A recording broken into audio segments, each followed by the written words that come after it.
बहुत समय पहले समुद्र में एक छोटी जलपरी रहा करती थी। वह बहुत ही छोटी थी, जिस वजह से बाकी जलपरियों से वह दूर ही रहती, क्योंकि बाकी परियां बहुत बड़ी थी।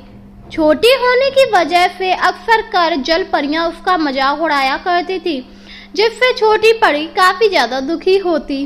पर वह उनकी बातों को ज्यादा दिल पर नहीं लिया करती थी, क्योंकि उसे पता था भगवान ने उसे ऐसा ही बनाया है। धीरे धीरे समय गुजर रहा था। एक बार की बात है, समुद्र में बहुत सारे मछुआरे मछलियां पकड़ने के लिए आए। उन्हीं में एक मछुआरा था जिसने सुन रखा था कि जलपरियां होती हैं। उसने अपने साथी से कहा, अरे यार, मैंने सुना है समुद्र में जलपरियां होती हैं। हाँ, सुना तो मैंने भी है, पर आज तक किसी ने उन्हें देखा नहीं है। क्यों ना आज हम लोग यहाँ पर जलपरियां पकड़े। पर वो कैसे? जलपरियों को पकड़ने के लिए हमें कोई विधि भी तो पता होनी चाहिए। हमें तो पता ही नहीं जलपरी को कैसे पकड़ा जाता है। अरे, जैसे हम मछलियां पकड़ते हैं वैसे ही जलपरी को पकड़ा जाता है। जाल फेंकेंगे, अगर मछलियां आ गई तो अच्छा है, जलपरी आ गई तो अच्छा है। पर तुम्हें लगता है यहाँ किनारे पर जलपरियां होंगी? मुझे तो नहीं लगता है। जलपरियां तो समुद्र के बीच में पाई जाती हैं। क्या तो तुम ठीक रहे हो। चलो हम लोग अपना जहाज समुद्र के अंदर ले चलते हैं।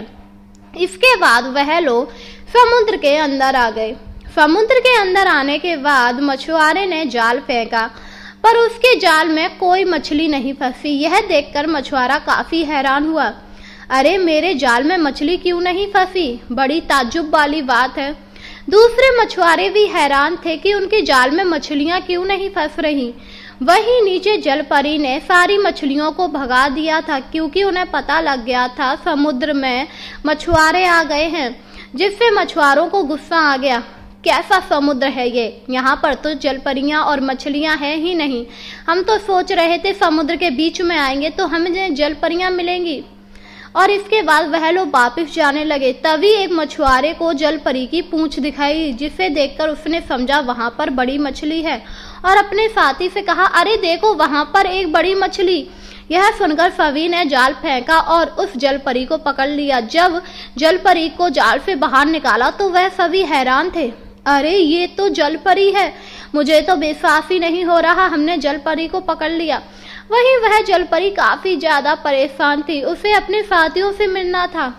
जब दूसरी तरफ छोटी जलपरी को पता लगा कि मछुआरे ने जलपरी को पकड़ लिया, तो उसने कहा, मुझे उस जलपरी को बचाना पड़ेगा। भले ही वो हमारा मजाक उड़ाती है तो क्या हुआ, हम लोग एक ही परिवार के हैं। वहीं दूसरी जलपरियां काफी ज्यादा परेशान थी। उन्हें डर था अगर वह बचाने जाएंगी तो खुद भी पकड़ी जाएंगी। पर छोटी जलपरी को ऐसा डर नहीं था, क्योंकि वह बहुत छोटी थी, जिस वजह से उसकी निगाह जल्दी किसी पर नहीं जा सकती थी। और इसी का मौका उठाकर छोटी जलपरी उसी जहाज पर आ गई और उसने देखा उन्होंने जलपरी को बांध रखा था। यह देखकर वह काफी गुस्से में आ गई। इन्होंने तो जलपरी को बांध कर रखा है, मुझे इसे छुड़ाना पड़ेगा। यह कहकर वह जलपरी के पास आई और उसे शांत रहने का इशारा किया। जलपरी समझ गई कि छोटी जलपरी उसे छुड़ाने आई है और वह शांत ही रही। छोटी जलपरी ने जल्दी ही जलपरी की रस्सियां खोल दी और इसके बाद कहा, तुम यहाँ से जाओ, मैं तुम्हें अकेला छोड़कर नहीं जा सकती हूँ, तुम भी मेरे साथ चलो। और इसके बाद वह दोनों जलपरियां समुद्र में कूद गईं। तभी मछुआरों ने देखा कि वहां दो जलपरियां थी। ये देखकर मछुआरों ने फिर जाल फेंका, पर तब तक जलपरियां बहुत दूर जा चुकी थी और इस तरह मछुआरों को वहां से खाली हाथ लौटना पड़ा। और अब सारी जलपरियां बहुत ही खुश थी कि छोटी जलपरी ने उनकी जान बचाई थी। इस पर जलपरी ने कहा, हमें माफ कर दो, हम तो तुम्हें छोटी समझा करते थे, इसलिए तुम्हारा मजाक उड़ाते थे। पर आज पता लगा जो जितना छोटा होता है उतना ही शातिर होता है। अरे, ये तुम क्या कह रही हो? हम सभी तो एक ही परिवार के हैं ना। हाँ हाँ, बिल्कुल छोटी जलपरी, हम सभी एक ही परिवार के हैं। और इसके बाद सभी जलपरियां मिलकर रहने लगी। अब छोटी जलपरी भी बहुत खुश थी कि वह भी उन्हीं के साथ मिलजुल कर रहा करती थी।